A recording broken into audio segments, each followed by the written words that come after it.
इस वीडियो में आपको यूपीएस यानी कि यूनिफाइड पेंशन स्कीम के कॉर्पस के बारे में जानकारी दी जाएगी। जैसे कि केंद्र सरकार ने गजट नोटिफिकेशन जारी कर 1 अप्रैल 2025 से एनपीएस के तहत आने वाले केंद्रीय कर्मचारियों के लिए यूनिफाइड पेंशन स्कीम को एक विकल्प के रूप में लागू करने का फैसला किया है। तो यूनिफाइड पेंशन स्कीम का ऑप्शन चुनने से पहले ये भी जानना जरूरी है कि यूपीएस में कौन कौन सा कॉर्पस रहेगा, कर्मचारी के लिए कौन सा ऑप्शन ज़्यादा फायदेमंद रहेगा। तो इस वीडियो में आपको यूपीएस के कॉर्पस के बारे में जानकारी दी जाएगी। बने रहें इस वीडियो के लास्ट तक। तो आपकी जानकारी के लिए बता दें कि गजट नोटिफिकेशन के अनुसार यूनिफाइड पेंशन स्कीम के तहत 2 कॉर्पस रहेंगे, यानी कि 2 ऐसे फंड रहेंगे जहां पर कर्मचारी का और सरकार का पैसा निवेश किया जाएगा। तो पहला इसमें रहेगा पर्सनल कॉर्पस यानी कि व्यक्तिगत फंड, और दूसरा रहेगा पूल कॉर्पस।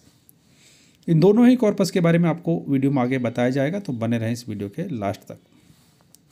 तो यहाँ पर पहला ऑप्शन आता है पर्सनल कॉर्पस। तो कर्मचारी के अंशदान और उसी के बराबर केंद्र सरकार के अंशदान के साथ एक व्यक्तिगत कॉर्पस बनाया जाएगा। तो ये इसमें कर्मचारी का योगदान भी रहेगा और इसमें सरकार का योगदान भी रहेगा, उसे मिलकर पर्सनल कॉर्पस बनाया जाएगा। कर्मचारियों का अंशदान जिसमें कि मूल वेतन और महंगाई भत्ते का 10% होगा, इसके बराबर ही केंद्र सरकार का भी अंशदान जो कि मूल वेतन और महंगाई भत्ते का 10% होगा। दोनों को प्रत्येक कर्मचारी के व्यक्तिगत कॉर्पस में जमा किया जाएगा।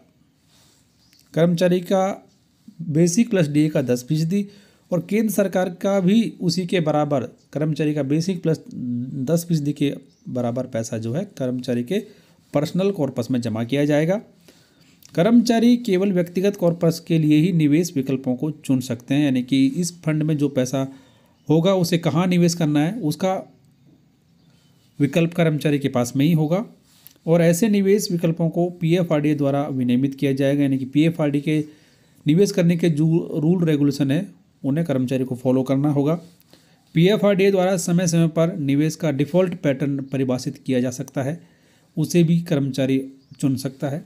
यदि कोई कर्मचारी व्यक्तिगत कॉर्पस के निवेश के विकल्प का प्रयोग नहीं करता है तो निवेश का डिफ़ॉल्ट पैटर्न लागू होगा, यानी कि यदि आप अपना पैटर्न नहीं चुनते हैं तो पीएफआरडीए का जो डिफ़ॉल्ट पैटर्न है वो आपके कॉर्पस पर लागू होगा। तो इस तरीके से ये रहा पर्सनल कॉर्पस, जो कि कर्मचारी का खुद का फंड रहेगा, सरकार का भी फंड रहेगा, लेकिन ओवरऑल इस फंड का जो मैनेजमेंट है वो कर्मचारी के हाथ में रहेगा, लेकिन ये मैनेजमेंट पीएफआरडीए के द्वारा परिभाषित नियमों के अनुसार ही होगा। उसके बाद में दूसरा आता है यहाँ पर आपका पूल कॉर्पस।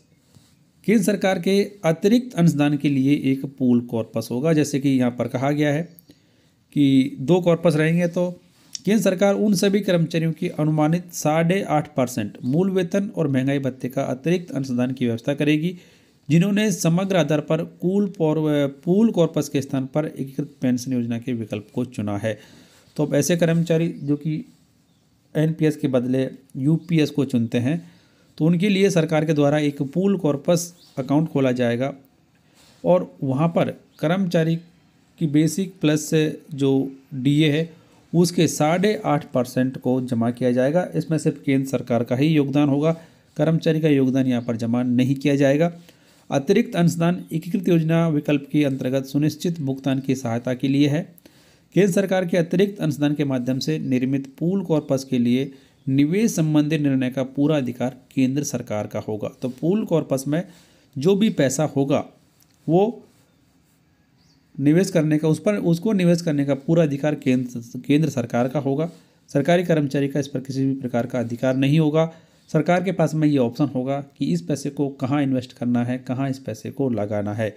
तो ये पूल कॉर्पस वो फंड जिसमें पूरा योगदान भी सरकार का रहेगा और पूरा कंट्रोल भी सरकार का ही रहेगा, यहाँ पर कर्मचारी का कोई कंट्रोल नहीं रहेगा। तो ये 2 ऐसे फंड हैं यूपीएस के तहत जो कि अब लागू होने वाले हैं। एनपीएस में सिर्फ एक ही फंड होता है जिसमें कर्मचारी का कॉन्ट्रिब्यूशन भी होता है और सरकार का योगदान भी होता है 14.5%, लेकिन यूपीएस में सरकार का योगदान भी 10% रहेगा, केंद्र सरकार का यानी कि कर्मचारी का भी योगदान 10% रहेगा और उसे पर्सनल कॉर्पस में जमा किया जाएगा। वहीं पूल कॉर्पस में कर्मचारी का योगदान नहीं रहेगा, सरकार का ही योगदान रहेगा जो कि 8.5% फीसदी रहेगा।